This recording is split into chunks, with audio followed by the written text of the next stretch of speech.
사도행전 16장 1절부터 10절의 말씀입니다. 사도행전 16장 1절부터 10절까지 저와 여러분이 한 절씩 교독하겠습니다. 바울이 더베와 루스드라에도 이름에 거기 디모데라 하는 제자가 있으니 그 어머니는 믿는 유대 여자요 아버지는 헬라인이라. 디모데는 루스드라와 이고니온에 있는 형제들에게 칭찬받는 자니 바울이 그를 데리고 떠나고자 할새 그 지역에 있는 유대인으로 말미암아 그를 데려다가 할례를 행하니 이는 그 사람들이 그의 아버지는 헬라인인 줄 다 알미러라. 여러 성으로 다녀갈 때에 예루살렘에 있는 사도와 장로들이 작정한 규례를 그들에게 주어 지키게 하니 이에 여러 교회가 믿음이 더 굳건해지고 수가 날마다 늘어가니라. 성령이 아시아에서 말씀을 전하지 못하게 하시거늘 그들이 부르기아와 갈라디아 땅으로 다녀가 무시아 앞에 이르러 비두니아로 가고자 애쓰되 예수의 영이 허락하지 아니하시는지라. 무시아를 지나 드로아로 내려갔는데 밤에 환상이 바울에게 보이니 마게도냐 사람 하나가 서서 그에게 청하여 이르되 마게도냐로 건너와서 우리를 도우라 하거늘 바울이 그 환상을 보았을 때 우리가 곧 마게도냐로 떠나기를 힘쓰니 이는 하나님이 저 사람들에게 복음을 전환하고 우리를 부르신 줄로 인정함이로라. 아멘. 할렐루야. 네, 오늘 이 저녁에 나오신 여러분의 주님의 축복과 평화가 함께하기를 간절히 바랍니다. 자, 지난 수요일 우리가 바울과 바나바가 2차 선교 여행을 준비하면서 마가 요한을 데리고 가는 문제로 서로가 다투고 헤어진 이야기를 함께 나누었습니다. 39절에 보니까 심히 다투어 피차 갈라서니, 그러니까 바울과 바나바에게도 그런 다툼의 시간이 있었어요. 서로 생각이 달랐는데 그것이 어느 정도 감정적으로 이렇게 격발해서 둘은 다투고 헤어졌다. 그러나 이제 하나님께서는 이 모든 것을 궁극적으로 합력해 선을 이루게 하시는 거죠. 역시 거기에 하나님의 역사가 있다고 생각이 듭니다. 자, 우리 지난 수요일에 다뤘던 사도행전 15장에 39절 말씀을 한번 더 읽고 39절입니다. 시작. 서로 심히 다투어 피차 갈라서니 바나바는 마가를 데리고 배 타고 구브로로 가고 그랬습니다. 자, 여기서 갈라졌는데 바나바는 이제 마가와 한 팀이 되어서 배를 타고 구브로로, 이 구브로로 가는 이 여정은 1차 선교 여행에 가던 그 여정이에요. 1차 때 처음에 시작한 것이 구브로예요. 구브로. 그래서 그곳을 다시 바나바는 마가를 데리고 가는 거예요. 원래 바울도 이제 그리로 가려고 그랬는데 사실 같은 길로 가는 게 모스카잖아요. 그래서 바울은 다른 정반대의 길을 택하는 거예요. 그래서 지난번 1차 선교 여행을 거꾸로 끝에서 다시 이렇게 돌기로 한 거예요. 그게 이제 40절 말씀이에요. 40절, 41절, 40절, 41절 다시 읽죠. 시작. 바울은 신라를 택한 후에 형제들에게 주의 은혜에 부탁함을 받고 떠나 수리아와 길리기아로 다니며 교회들을 견고하게 하니라. 그래서 서로 이제 여정이 하나는 처음에 출발했던 데로부터 바나바 팀은 그렇게 가고 바울은 그게 모색해서 돌아왔던 걸 거꾸로 해서 이렇게 돌기 시작. 뭐 거꾸로 가도 뭐로 가면 되는 거죠. 서울만 가면 되는 거죠. 그래서 이제 그렇게 아마 떠났는데 그것이 수리아와 길리기아를 거쳐서 이제 이렇게 교회들을 돌보게 됐는데, 자, 바울 일행이 이제 16장 1절에 보니까 어디로 갔느냐? 더베와 루스드라는 곳에 도착을 했는데 거기서 한 사람을 만나게 돼요. 그 사람이 누구죠? 디모데입니다. 디모데라는 아주 훌륭한 제자를 만나게 됐어요. 근데 이 제자라는 말은 예수님의 12제자 뭐 이런 의미가 아니라 믿는 사람은 다 그 시에 뭐였어요? 제자였어요. 여러분도 누구의 제자예요?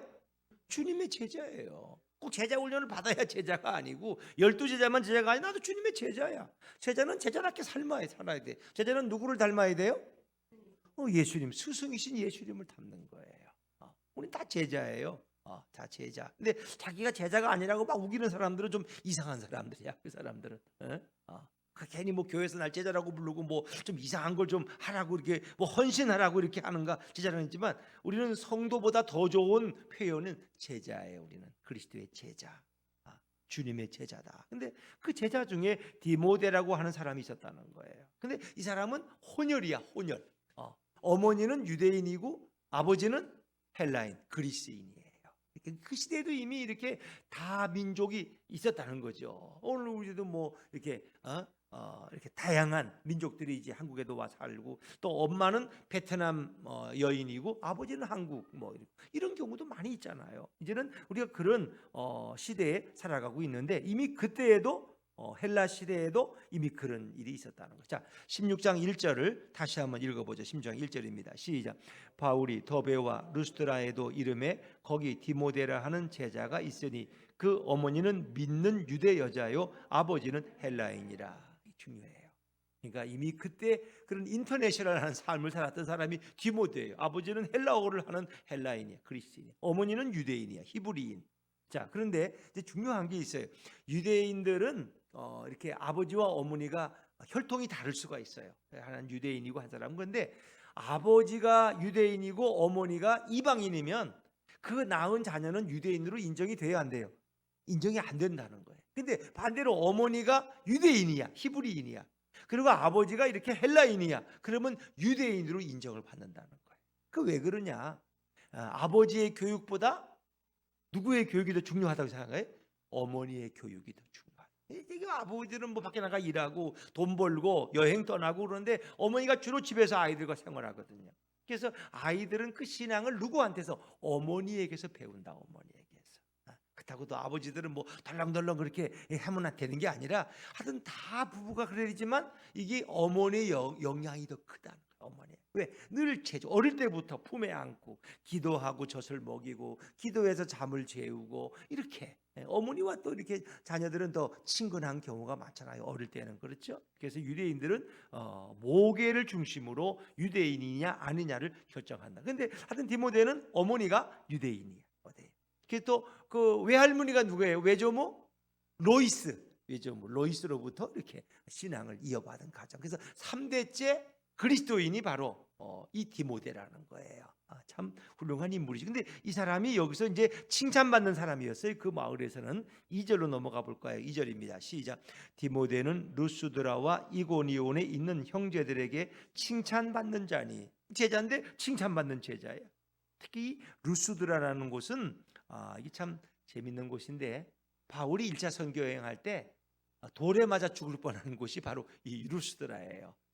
발이 병들어서 걷지 못하는 사람을 이렇게 치료해 주었어요.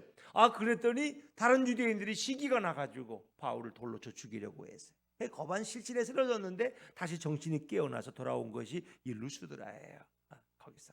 자, 그래서 어떤 분은 이 바울과 디모데의 관계는 이후로 한 팀이 되는, 한 선교팀이 되고 그들의 일생 동안 늘 바울은 디모데와 함께 있었어요. 그걸 아시죠? 그래서 바울은 디모데를 다른 성경에 보니까 내 형제 디모데, 내 사랑하는 아들 디모데라고 부르는 거예요, 여러분. 아무나 뭐 내 사랑하는 아들이라고 부르겠어요? 그렇잖아요. 같이 피도 안 섞였는데. 그런데 그들은 그렇게 각별한 사이가 되어서 서로 신앙으로 의지하는 관계가 되었다는 거예요. 그리고 디모데는 바울을 자기 아버지처럼, 스승처럼 그렇게 따르고 여겼다는 거죠. 디모데는 아마 젊은 청년이었을 거예요. 그래서 바울과 디모데는 이 만남이 굉장히 중요한 만남이에요. 그래서 어떤 주석가는 이렇게 말해요. 스데반 집사가 돌에 맞아 죽을 때 그 옆에 누가 있었어요? 사울이 있었어요. 바울 이전에 사울 이름이, 그렇죠? 사울이 그 증인으로, 옷을 맡아주는 증인으로 거기 있었단 말이에요. 근데 바울이 루스드라에서 돌에 맞을 때 거기 옆에 누가 있었겠느냐? 디모데가 있었을 것이다. 돌에 맞으면서도 원망하지 않고 불평하지 않는 그 바울의 모습을 보고 디모데도 충격을 받았을 것이다. 어떻게 저런 사람이 다 있나? 그런데 바울도 마찬가지예요. 아니, 스데반이 돌에 맞아 죽으면서도 하늘을 향해서 기도하고 저들의 죄를 묻지 말아달라고, 저들을 용서해달라고 이렇게 하는 그 환한 그 천사와 같은 얼굴을 보고 바울은 충격을 받았다는 거예요. 나 같으면 지금 증오에 차서 어떻게든 유대인들을 죽이려고 이렇게 증오와 원한이 폭발하는 나라에 비하면 어떻게 저 스데반 집사는 또 어떤 사람이냔 말이에요. 돌에 맞아 죽으면서도 환한 얼굴로 하나님을 향해 기도를 드리고 그들의 죄를 용서해 달라고 하는 저 사람의 정체가 뭐냐, 이게 충격을 받았다는 거예요. 그래가지고 바울이 그때부터 흔들리기 시작하고 결국은 다메섹으로 가다가 주님을 만나서 그가 회심하고 새로운 인생이 되잖아요. 그래서 그곳에 디모데가 있었을 것이다, 이렇게 이야기하는 추석가들도 많이 있다는 거죠. 하여튼 어쨌든 이것이 바울과 디모데의 만남이고, 바울은 이렇게 바나바와 헤어져서 이렇게 참 섭섭한 것도 많지만 디모데라는 내 일생에 동반자를 얻게 됐다는 거예요. 이게 굉장히 중요한 일이에요. 여러분이 이렇게 부부가 이렇게 만난 건 하나님의 뜻이에요, 아니에요? 하나님의 뜻이죠. 감사해야죠. 아이고, 내 아내를 만난 건 내 일생에 아이고 큰 실수였어요, 이러면 이거 불행한 거 아닙니까? 근데 주님이 이렇게 우리 둘을 만나게 하셔서 한 가정을 이룬 것은 정말 하나님의 축복 중에 축복이었습니다. 그렇게 생각해요. 근데 바울과 디모데의 만남이 바로 그랬어요. 그래서 바울이 옥에 갇힐 때 늘 디모데가 옆에 있었다는 거예요. 바울이 고난 당할 때 늘 디모데가 옆에서 이렇게 위로해 주는 동반자로 있었다는 거예요. 그게 서로에게 큰 힘이 되었죠, 여러분. 그래서 바울 서신이 이제 히브리서를 빼놓고 바울 서신이 신약에 13권이에요. 13권. 근데 그 중에 2권이 디모데에게 보낸 편지야. 첫 번째 편지가 디모데 전서, 두 번째 편지가 디모데 후서. 그 디모데, 사랑하는 내 아들 디모데에게, 그래서 그가 목회자 디모데에게 여러 가지를 설명. 젊은 너를 이렇게 유혹에 빠지지 않도록 권면하고, 또 너의 리더십을 업신여기지 않도록 교인들이, 그래서 너는 이렇게 영적으로 경건하고 이렇게 분별력을 가지고 목회해야 된다고 이렇게 권면하고 있어요. 하나의 목회 서신을 디모데에게도 보내고 있다는 거죠. 참 아름다운 영적인 우정과 신뢰의 관계, 이게 매우 중요한 거죠. 그래서 우리 목사님들도 이렇게 목회하면서 좋은 영적인 동역자가 있는 건 큰 행복이죠. 또 뭐 같은 동기 목사님들 중에도 이렇게 저도 이제 이렇게 뭐 동기들이 있지만 또 이렇게 자주 만나는 분들이 있고 또 자주 안 만나는 분들이 여러 가지 여건으로 지리적으로도 그렇고, 근데 이렇게 두세 달에 한 번씩 만나는 목사님들이 있는데 그 만나면 서로 기쁘고 또 서로 고민도 나눌 수가 있고 서로 격려도 되고 그렇죠. 근데 그 중에 이제 한 사람은 은퇴를 했어. 우리보다 나이가 저보다 한 살 많은데 그분은 65세 자원 은퇴를 해서 저기 이제 충청도에 가서 농사를 짓고 있어요. 농사를. 그래도 만나면 그렇게 반가워하고, 또 은퇴했으니까 이제 이 교회 저 교회 다니면 설교도 하고 이제 그렇게 또 보람 있게 사시더라고요. 참 감사하죠. 그리고 한 친구는 군산에서 이제 열심히 목회하고, 참 어려운 교회 가서 강진에서 목회하다가 또 군산에 가서 열심히 목회, 그 어려운 교회를 이제 회복시키려고 아주 열심히 몸부림치면서 그렇게 하고 있는 모습이 참 감사하게 느껴지더라고요. 그래서 바울과 디모데의 관계도 바로 그런 관계가 아니었을까. 근데 하나님은 뭔가 새로운 일을 시작하실 때는 늘 새 사람을 붙여준다는 거 아세요? 사람을 붙여주세요. 그 새로운 사역을 할 때는 그 디모데를 붙여주신 거예요. 그래서 디모데와 함께 이제 이뤄나가는 또 바울의 사역의 폭이 더 넓어지는 거예요. 그러니까 아무리 좋은 계획과 아무리 재정이, 돈이 준비되어 있어도 사람이 거기에 없으면 그것은 하나님의 일이 아닐 수도 있어요. 예를 들면 우리가 뭐 재정이 좀 여유가 있어서 뭐 붕어빵 기계 사는데 200만 원? 그 정도는 우리가 여유가 있지, 이거 하나님의 뜻이라면 해야지, 이렇게 해서 기계를 준비하고 다 할 수 있어요. 밀가루도 사다 놓을 수 있어요. 돈도 있어요. 장소도 있어요. 그런데 누가 없으면 못해요? 봉사자가 없으면 못해요. 봉사자가 없으면. 처음에는 그냥 붕어빵 먹는 재미에 좀 이렇게 하겠다는 사람들이 나오다가, 예를 들면 그 다음엔 붕어빵도 먹으니까 맛이 없네, 이제는 나 그냥 안 할래, 이제는. 그래도 안 하면 그 봉사자가 없으면 붕어빵 전도 사역은 더 이상 갈 수가 없는 거예요. 그러니까 하나님이 뭔가 사역을 맡길 때는 거기에 일할 수 있는 봉사자도 붙여주신다는 거예요. 그러니까 참 이게 하나님이 내게 주신 사명이야, 사명. 그래서 이렇게 봉사하는 분들은 그 일을 하나님이 내게 맡기신 일이다. 오죽했으면 하나님이 나 같은 사람을 불러서 그 일을 하게 하셨을까. 감사함으로 그 일을 할 때 주님도 기뻐하시고 또 그것을 통해서 아름다운 열매를 맺게 하시는 거예요. 그래서 디모데를 붙여준 사건은 매우 중요한, 디모데는 칭찬받는 사람이에요. 근데 이제 디모데와의 관계에서 한 가지 변화가 있어요. 그것은 할례를 받게 했다는 거예요. 자, 3절 말씀을 넘어가 볼까요? 3절입니다. 시작. 바울이 그를 데리고 떠나고자 할새 그 지역에 있는 유대인으로 말미암아 그를 데려다가 할례를 행하니 이는 그 사람들이 그의 아버지는 헬라인인 줄 다 알미로라. 아멘. 그래서 할례를 받게 하는, 사실은 이제 우리가 앞에서도 안디옥 교회에 유대에서 내려온 어떤 사람들이 이방인들은 할례를 받아야 된다. 뭐 이래가지고 이제 그게 굉장히 혼란이 일어나고 예루살렘 공의회까지 가서 거기에 대한 답을 구했던 것을 우리가 기억하죠. 그런데 바울이 판단할 때 디모데는 어머니는 유대인이지만 아버지는 헬라인이에요. 그리고 당연히 할례를 받지 않았어요. 자, 그런데 이제 바울이 가는 곳에는 이방인들도 있지만 동시에 유대인들도 있어요. 근데 만약 디모데가 그들에게 설교할 때 할례 받지 않은 디모데가 설교할 때 그들은 거부감을 가질 수 있어요. 이방인들은 문제가 없어. 이방인들은 할례가 뭐 의무사항이 아니야. 그러나 유대인의 어머니를 가진 디모데가 할례를 받지 않았다 그러면 그건 말씀을 듣는 유대인들에게 거리낌이 될 수 있다는 거리낌이. 그래서 디모데에게 할례를 받게 해. 그러니까 우리가 복음을 전하는데 거리끼는 게 없도록 그런 걸 다 제거하는 그런 바울의 지혜를 볼 수 있어요. 뭐 할례를 받을 수도 있고 안 받을 수도 있는 거예요. 그건 뭐 중요하지 않아요. 제사 제물을 먹을 수도 있고 안 먹을 수도 있는 거예요. 그거 별로 중요하지 않아요. 그런데 어떤 사람에겐 그게 문제가 되기 때문에 그들을 위해서, 그들이 시험 들지 않기 위해서 바울은 디모데에게 할례를 받도록. 여기 분명히 나오죠.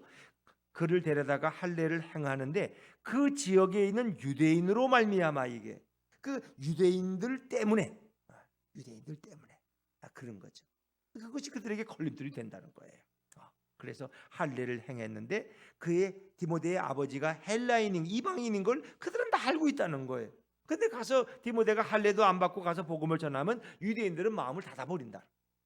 유대인들 중에도 예수를 믿고 돌아와야 되는데 그래서 오직 예수만을 증거하기 위해서 복음만을 전하기 위해서 그렇게 했다는 거예요. 그러니까 우리가 이렇게 예수님을 전하는 게 제일 중요하다는 거예요. 예수님을 전하는데 방해되는 요인들이 있으면 그걸 제거할 필요가 있다는 거예요. 굳이 그렇게 할 필요가 없어도 예수를 전하기 위해서 좀 더 잘 전하기 위해서 그렇게 할. 예를 들면 제가 이제 아주 대머리가 아닌 게 감사하지만 근데 완전히 제가 이제 대머리라고 보면은 여러분도 대머리도 뭐 익숙해지면 좋겠죠. 근데 처음 온 분들은 제가 대머리라면 그걸 보고 목사님은 절에 있다 내려오셨나? 지금 머리가 완전히 대머리네. 그게 신경 쓰여서 말씀을 듣는데 방해를 받을 수도 있을 거예요. 익숙해지면 괜찮죠. 익숙해지면 우리 목사님 머리가 이게 스님처럼 이렇게 해서 아주 보기도 좋고 아름답고 참 예쁘다고 이렇게 할 수 있지만 처음 본 사람은 이상할 거야. 저분이 스님이었나? 왜 목사가 됐나? 그게 신경 쓰여서 말씀에 집중이 안 된다. 그래서 그 목사님은 그 교회 부임하면서 가발을 쓰고 갔다.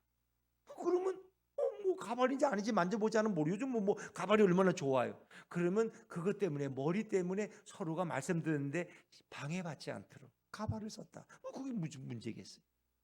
복음을 잘 전하는 게 우리 목적이니까. 안 그래요? 그래서 저는 뭐 가발을 더 쓸 정도가 아닌 게 또 감사해. 가발 쓰면 그게 한 달마다 한 번씩 가서 또 잘라야 되고 그게 또 복잡해. 근데 또 머리가 제가 막 숱이 많고 막 전해왔던 제 친구 그 캐나다 그 강희원 목사처럼 너무 많으면 또 사람이 좀 이상해. 또 그게 또 그 나이에 맞게 머리가 그래야지. 그 친구는 너무 머리숱이 많아. 또 나이에 맞지 않게. 그런 것보다는 적당히 이렇게 빠지니까 또 괜찮고 또 가끔 이렇게 또 머리가 염색이 좀 하고 지나면 또 머리가 하얘지기도 해서 좀 더 권위도 있어 보이고 또 성경에 또 백발의 영광이라 그러거든. 자, 그러니까 복음을 전하는데 방해되는 것은 제거하고 가자. 그것이 유대인들에게 복음을 효과적으로 전할 수 있으니까. 자, 그래서 이제 여러 성으로 다녀가면서 이제 복음을 전하는데 특히 이방인들에게 복음을 전할 때는 그 작정한 규례를 그들에게 주어지기. 작정한 규례라는 건 뭐예요? 이방인들에게는 무거운 짐을 지키지 말고. 그리고 그러나 그들은 목매달아 죽인 거, 피 흘려 죽은 거 이런 것을 멀리하라는 거예요. 예전에 우상 숭배에 그런 섬기던 것들은 이게 작정한 규례야. 예루살렘 공의회가 결정한 거야. 그래서 이방인으로 있다가 그리스도인으로 돌아온 사람들은 예전에 그 잘못된 문화를 다시 가까이 하지 말아라. 목매달아 죽은 거, 또 피 흘려 죽고 이런 거 피를 생채로 먹지 말라는 거예요. 짐승의 피를. 이제 이런 것. 근데 참 이것도 그런데 제가 예전에 양평에서 이제 목회할 때 그 이제 장로님 한 분 돌아가셨는데 그 장로님. 근데 그분이 사슴을 키우셔. 근데 그분은 이제 사슴 피를 굉장히 자랑을 해. 교회 올 때도 이렇게 사슴 피를 이렇게 따뜻한 걸 받아 가지고 오셔. 한 병씩. 그래 가지고 이제 목사님 이거 드시라고. 그럼 제가 이거 먹어야 되겠어요? 말아야 되겠어요? 근데 거기 이제 같은 장로님들이나 교인들도 그걸 또 이렇게 주니까 먹는 분들도 있고, 또 어떤 분들은 아이 난 그런 거 속이 그래서 안 먹는다 그러는데, 그 장로님이 일부러 또 목사님이 이렇게 건강 생각해서 먹으러 왔는데 제가 그걸 안 먹는다 그러면 그 장로님이 얼마나 또 시험이 들겠어 또. 왜? 왜냐하면 이제 주말에는 또 서울서 많은 사람들이 그걸 또 먹으러 와, 사슴피를. 그거 먹고 또 정력이 해주고 뭐 건강해진다고. 근데 그분은 나를 생각해서 자기 교회 담임 목사라고 가지고 왔는데 내가 나 이런 거 못 먹습니다 이러면은 그 장로님도 또 그렇잖아. 그래서 저는 또 그걸 먹어야 돼 또. 먹어야 돼. 이제 그런. 지금은 뭐 그러니까 억지로 먹을 필요가 없지만 장로님 저를 생각해서 이제 그게 꽤 비싼데 그래 갖다 주시던 기억이 나요. 네, 근데 그냥 그건 그때 웃지 못할. 근데 뭐 그게 뭐 짐승의 피고 뭐 그런 게 이제 구약에서처럼 이제 우리가 뭐 그렇게 느끼는 사람들은 없으니까 그냥 편하게 이렇게 먹고, 또 장로님 이거 먹었더니 참 뭐 힘도 나고 좋은 것 같습니다. 근데 이렇게 그저 위로해드리고 그렇게 하는데 지금은 뭐 돌아가셨어요. 근데 그 당시에는 그게 굉장히 예민한 문제였어요. 그래가지고 그것은 이방인의 습관은 먹지 않도록 그렇게 작정한 규례를 그들에게 지키게 했다는 거예요. 왜? 예전에 다시 우상숭배로 돌아갈 그런 이방인의 삶으로 돌아갈 그런 위험이 있기 때문에. 그렇게 하다 보니까 교회가 더 아름답게 세워져 가기 시작했어요. 자, 5절 말씀으로 넘어가 볼까요? 5절입니다. 5절 시작. 이에 여러 교회가 믿음이 더 굳건해지고 수가 날마다 늘어가니라. 아멘. 이에 여러 교회가 믿음이 더 굳건해지고, 믿음이 여러 교회들이 믿음이 굳건해지고 수가, 아마 성도의 수가 날마다 늘어가니라 그랬겠죠. 걔가 이제 영적으로도 부흥하고, 믿음이 굳건해지고 영적으로 부흥하는 거야. 그리고 이제 수가 더 많아지는 것은 육적으로도 외적으로도 이렇게 교회가 부흥되어가는, 믿는 자의 수가 늘어났다. 그만큼 구원받은 영혼이 늘어났다는 그런 얘기죠. 그렇게 해서 참 아름다운 열매들을 맺어가요. 그래서 바울은 얼마나 신이 났을까. 자, 그런데 이제 문제가 생겨 바울의 사역에. 그게 바로 6절부터예요. 6절. 자, 이게 집중해서 보십시다. 6절을 같이 읽어볼게요. 시작. 성령이 아시아에서 말씀을 전하지 못하게 하시거늘 그들이 부르기아와 갈라디아 땅으로 다녀가. 아멘. 아니, 성령님은 말씀을 전하도록 격려하시고 힘을 주시는 분인데 어떻게 성령이 말씀을 전하지 못하게 방해할 수가 있어? 이게 말이 안 되잖아. 근데 이제 근거가 있어요. 아시아에서 말씀을 전하지 못하게 하신다는 것은 다른 곳에서 말씀을 전하도록 성령께서 역사하시고 간섭하셨다는 거예요. 이게 바로 성령의 역사예요. 성령의 간섭. 그렇죠. 그래서 이때부터, 그러니까 1차 선교 여행 때는 뭐 이렇게 어떤 진로에 대해서 성령이 구체적으로 이렇게 길을 막으시든가 이런 건 없어요. 그러면 그들이 병을 고치고 또 귀신을 쫓아낼 때 성령이 역사하셨지만, 그러나 이런 진로의 문제 때문에 이렇게 어려운 적은 없었는데, 자, 이번 6절에 보니까 성령이 아시아에서 말씀을 전하지 못하게 하시거늘, 이게 성령이 막으셨다는 거예요. 왜 막으셨을까? 이게 이제 궁금하지 않습니까? 우리도 종종 내가 기도하고 하고자 하는 일들을 성령께서 막으실 때가 있다는 것입니다. 왜 그러셨을까? 그 의도가 무엇일까? 자, 우리가 사도행전 8장 26절은 이제 지나왔습니다만은 빌립 집사가 사마리아에 가서 복음을 전할 때가 있었어요. 이제 그렇게 사마리아 도성이 이제 큰 부흥이 일어났는데 어느 날 하나님께서 사마리아에 있는 빌립에게 말씀하시는 거예요. 성령께서, 야 빌립아, 너 광야로 가라. 광야로. 아니, 우리 전도하려면 사람이 많은 곳에, 시장터에 가서 회당 앞에 가 전도를 해야지. 아니, 광야는 사람이 없는 곳인데 뭐 짐승한테 가서 전도하겠어요? 근데 광야로 가라는 거예요. 근데 빌립 집사는 묻지 않고 순종합니다. 역시 그게 아름다워요. 순종해서 광야로 나갔어요. 근데 광야로 나갔는데 거기 마침 그때 마차가 지나가는데 저 에디아피아에서 온 간다게 4시간 예루살렘의 볼일을 보러 왔다가 가는 길이었어요. 근데 보니까 그 마차를 타라고 하나님 말씀하시는 거예요, 성령이. 그래서 마차를 탔는데 보니까 그가 성경을 읽고 있었던 거예요. 성경. 그래서 보고, 아니 당신이 그 성경을 이해합니까? 그랬더니 이 4시가 사실 자네는 읽어도 이게 무슨 뜻인지 모른다는 거야. 근데 그 부분이 이사야서였어. 이사야. 그래서 그걸 자세하게 설명해 줬어요. 예수께서 이 고난을 받으시고 우리를 위해서 십자가에 죽으심으로 우리 죄가 용서받는 이 내용을 지금 여기 당신이 읽고 있는. 그랬더니 이분이 그러냐고. 그러면 내가 이제 세례를 받고 싶다고. 지나가다 보니까 또 내천이 흘러. 여기서 나 세례를 줄 수 있느냐고. 그래서 마차를 멈추고 세례를 줘서 그를 보내죠. 그 아마 에티오피아에 복음이 증거된 것은 이 간다기의 내시가 가서 또 가서 복음을 전했을 거예요. 에티오피아. 아니면 예전에는 이제 또 뭐 그러니까 예전에 이미 스바의 그 여왕이 솔로몬 때 와가지고 솔로몬과 교류했잖아요. 그때부터 이미 복음이 들어간 거예요. 그러니까 이 내시가 예루살렘에 또 무슨 볼 일이 있어서 왔다가 빌립 주사를 만나게 되고 그도 예수의 사람이 되는 거예요.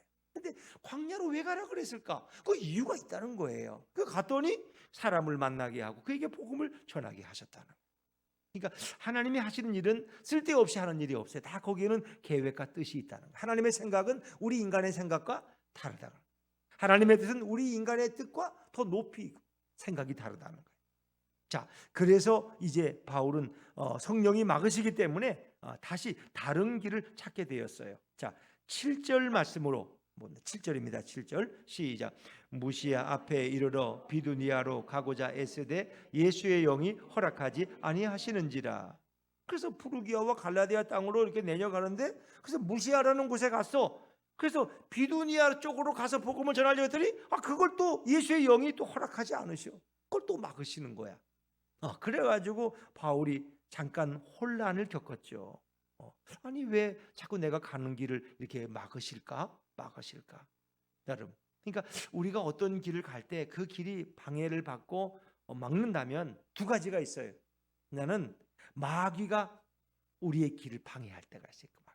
그러니까 마귀가 그걸 방해하는 거냐 아니면 하나님이 막으시냐를 우리는 구분해야 돼요. 마귀가 막는 거라면 예수의 이름으로 선포하고 대적하고 쫓아내고 우리는 그 길을 가야 돼. 그 믿음의 길로. 근데 하나님이 막으신다면 우리는 한 걸음 뒤로 물러나서 다시 기도하고 다시 주님의 음성에 귀를 기울여야 돼요. 우리는 이 두 부분을 잘 분별할 수가 있어야 돼요. 이게 주님의 뜻인지 이 마귀가 내 길을 막는 것인지 이거를 잘 구분할 수 있는 자가 지혜로운 성도예요. 예수의 영이 허락하지 아니했더라. 자, 하나님이 어떤 일을 하실 때는 어떤 문을 열기도 하시고 어떤 문을 닫기도 하셔요. 그래서 계시록 3장 7절 8절에 보면 빌라델피아 교회에 주시는 주님의 말씀이 있는데 거기 나타난 그 주님을 이렇게 설명해요. 주님을 그분은 다윗의 열쇠를 가지신 분입니다. 곧 열면 닫을 사람이 없고 닫으면 열 사람이 없는 그이가 가라사대. 그분이 바로 예수님이야. 그분이 한번 열면 닫을 사람이 없어요. 그분이 한번 닫으면 열 사람이 없어. 구원의 문은 그분이 그 키를 가지고 있는 거야. 예수님. 그러니까 하나님은 어떤 문을 닫으실 때가 있고 여실 때가 있어요. 우리는 그것을 잘 분별하는 지혜가 필요하다는 거예요. 성령은 어떤 분이냐? 예수의 영. 성령은 바로 예수님의 영이에요. 성령은 곧 예수님 자신을 가리키는 거예요. 성령은 예수님을 영화롭게 하시는 분이에요. 성령은 바로 그리스도의 영이에요. 성령은 또한 하나님의 영이에요. 그분이 허락하지 아니하시냐 길을 막았다는 거예요. 그래서 바울은 잠시 혼란을 겪게 됩니다. 이제 바울이 그러니까 이제 이거 어떡하냐 말이야 이게. 그러니까 또 어쩔 수 없이 비두니아 쪽으로 못 가고 다시 또 무시아를 지나서 드로아라는 곳으로 내려가게 되는데 이 드로아가 항구 도시라는 거 아세요? 그리고 드로아에 가면은 유명한 이런 전설적인 얘기가 있어요. 뭐가 있는지 아세요? 목마. 무슨 목마? 트로이의 목마. 그 실제 트로이의 목마를 크게 이렇게 해놔서 한 번씩 올라가서 이렇게 보기도 하고 사진도 찍고 그러는데 지난번에 한 몇 년 전에 터키에 갔을 때 그 드로아 지역을 갔는데 그 트로이의 목마를 가서 이제 본 기억이 납니다. 그 항구 도시. 거기까지 가게 된 거예요. 거기까지 드로아까지. 그래서 갔는데 이게 도대체 하나님이 어디로 날 인도하실 거냐? 자, 8절입니다. 8절 시작. 무시아를 지나 드로아로 내려갔는데 그 내려갔으니 바울이 뭐 하겠어요? 기도하지 않았겠을까요? 이거 가서 이제 이거 도대체 하나님의 뜻이 어디로 가란 말이야. 이렇게 이제 그가 기도하는데 하나님이 밤의 환상으로 말씀하셨어요. 자, 9절 말씀입니다. 9절 같이 읽죠. 시작. 밤의 환상이 바울에게 보이니 마케도냐 사람 하나가 서서 그에게 청하여 이르되 마케도냐로 건너와서 우리를 도우라 하거늘. 아멘. 밤의 환상이 바울에게 보였어요. 하나님은 환상을 통해서 종종 말씀하셔요. 좀 새벽 기도에 보면 에레미야가 환상으로 보는 거야. 바벨론이 막 침공에 들어와가지고 예루살렘 성이 아비규환이 된 걸 다 환상으로 보고 안타까워. 그거 예언을 하는. 근데 아무도 믿어주지가 않아. 그러니까 에레미야가 너무 안타까워하고 너무 마음이 아프고 그냥 애간장이 끊어지는 것 같아. 그걸 미리 보니까 아직은 바벨론이 침공을 안 해서 지금도 회개하고 마음을 깨끗이 하고 우상을 버리면 하나님이 기회를 줄 텐데 이 백성은 듣질 않아. 왕이나 지도자들이나 제사장이나 선지자들이나 거짓된 평화만 이야기하고 도대체가 에레미야의 말에 귀를 안 기울여. 이게 문제야. 그러니까 에레미야의 마음이 정말 애간장이 녹는 거죠. 탄식하는 거죠. 그래서 그러니까 환상을 봤단 말이에요. 여러분 베드로도 환상을 봤어요, 안 봤어요? 어떤 환상 봤어요? 그렇죠. 하늘에서 부정한 음식을 이렇게 보자기에 싸서 내려보고 이거 먹으라는 거야. 부정한 짐승을. 난 못 먹는다고. 몇 번이나 내려왔어요? 3번이나. 3번. 그러니까 하나님이 이렇게 종종 환상을 보여줘요. 뭐 실제 먹는 환상이 내려온 게 아니라 기도하는데 이런 환상으로 보여주시는 거. 환상으로. 어쩐데? 뭔가 이렇게 봤어. 이제 그걸 꿈하고는 조금 구분시켜야 돼. 꿈은 이제 또 개꿈도 있거든. 막 꿈인데 뭐 개가 확 지나갔대. 그건 개꿈이야. 근데 이 환상은 너무나 뚜렷하고 너무나 분명한 거야. 이거는 하나님 주시는 영적인 계시예요. 그래서 그 환상을 보고 그에게 마게도냐 사람 와서 건너와서 우리를 도와달라. 이거 어디냐? 이게 들어와야 들어와. 들어와는 어디냐? 지금 터키 땅, 튀르키예 땅이야. 지금 지진이 나서 8,000명씩 아직 이제 죽었다 그러는데 더 많아지겠죠. 뭐 1, 2만이 되겠죠. 근데 거기 터키 땅. 거기가 원래 계시록에 나오는 그 7개의 교회가 있던 곳이 터키야. 튀르키예다. 튀르키예. 그리고 거기서 또 조금 가면 또 배 타고 가면 반모선도 있을 거고, 그 길 넘으면 또 에베소 있고 유럽이 이제 앞에 보이고 뭐 그런 지역이. 그런데 그곳이 지금 기독교가 다 허물어지고 교회는 흔적만 남아 있고, 그렇죠? 흔적만 남아 있고. 그리고 거기는 완전히 이제 무슬림이 차지해서 보면 하루 3번 그 무슬림의 그 경적 소리 막 이상한 노래 나오는 거 있잖아요. 새벽마다 낮에 하고도 시간마다 나와가지고 그때마다 그 사람들 그 절하고 그러는 거. 그 땅이 돼버린 거야. 우상 숭배의 땅. 하나님은 그 땅을 다시 되찾고 싶어.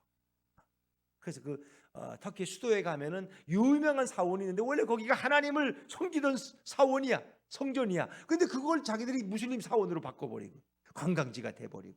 참 안타까운 거야. 하나님을 섬기던 그곳이 어떻게 우상 숭배의 장소로 또 변해버렸어. 하나님 얼마나 안타까워하시겠어요. 물론 김연경이가 또 터키에 가서 한 10여 년 넘게 가서 선수 생활했지만은 터키가 그런 땅이에요. 그래도 터키가 또 6.25 때 우리를 도와주러 왔던 굉장히 많은 숫자가 왔던 데가 터키예요. 그 당시에 우리를 도우러 왔던 유엔의 16개국 중에 한 나라. 그래서 제가 터키 갔을 때 어느 식당에 가 식사하는데 거기 한 연료하신 분이 이렇게 자기가 한국전에 참여했던 그 사진을 펼쳐놓고 자기가 이제 생활이 어렵다는 거야. 그러니까 도와달라 그러는데 내가 봐도 아무도 안 도와줘. 그래서 저는 또 그런 거 보면 또 못 지나가잖아요. 그래서 내가 몇십 달러 이렇게 드렸더니 그렇게 고마워하시는 거예요. 자기가 6.25 전쟁에 참여했는데 자기가 굉장히 어렵다는 거야. 지금 자식들도. 그래서 굉장히 그래서. 근데 그분이 뭐 사실인지 아닌지 모르겠지만 뭐 사실이겠죠. 그런 거 가지고. 왜 한국인들이 워낙 이제 많이 오니까 이제 그분이 와서 그 동네 사시는데 그렇게 하시더라고. 하여튼 터키가 우리하고 상당히 관련이 많고 예루살렘도 가서 성지순례 하지만 터키도 가면 굉장히 우리가 많은 것을 보게 되는 그런 지역입니다. 그리고 바울의 고향 길리기아 다소인가? 그 다소인가? 거기가 바로 바울의 고향. 근데 거기가 터키 땅이야 지금. 그리고 옆에 이제 시리아가 있고, 이제 지금 지진이 이제 이 터키와 시리아에 이렇게 나서 많은 사람들이 고통을 당하는 거죠. 자, 우리 좀 더 넘어가 보죠. 10절입니다. 10절 시작. 바울이 그 환상을 보았을 때 우리가 곧 마게도냐로 떠나기를 힘쓰니 이는 하나님이 저 사람들에게 복음을 전하라고 우리를 부르신 줄로 인정함이로라. 아멘. 그 환상의 의미를 하나님은 바로 깨닫게 하셨어요. 건너와서 우리를 도와달라. 뭐 돈 좀 보태달라 그런 얘기가 아니라 그들이 복음에 목말라 있는 거예요. 하나님의 말씀, 예수님의 말씀을 그들이 듣고 싶다는 거야. 그 환상을 보는 순간 소아시아에서 전하는 걸 막으신 것이 아니라 우리를 저 유럽으로 부르시는구나.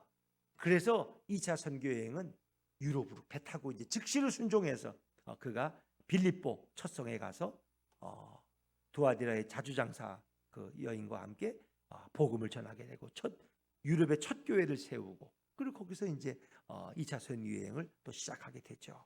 그래서 2차 선교 여행은 유럽을 향해서 복음의 폭을 넓히신 거예요. 그래서 3차 선교 여행은 어디로까지 가요?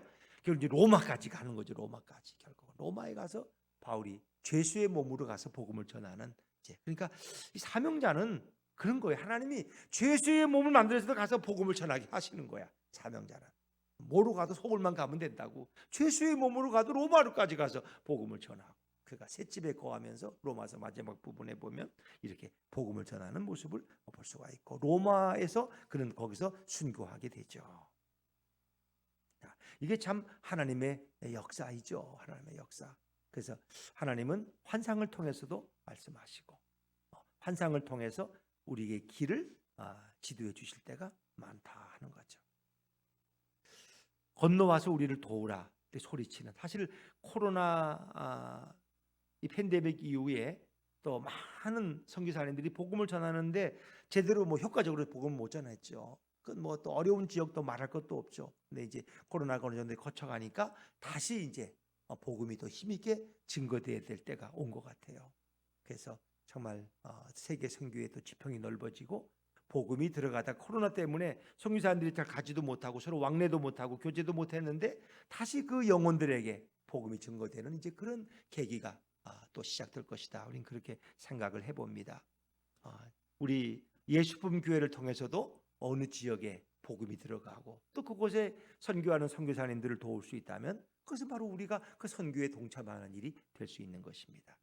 그 선교 영화 중에 우리가 유명한 얘기가 있어요. 어떤 처녀 선교사가 어느 지역에 가서 성경도 번역하고 복음을 증거하게 됐는데, 이제 그 땅에 가서 복음을 증거하는데 그 원주민 중에 한 사람이 그런 말이에요. 선교사님, 왜 이제 오셨습니까?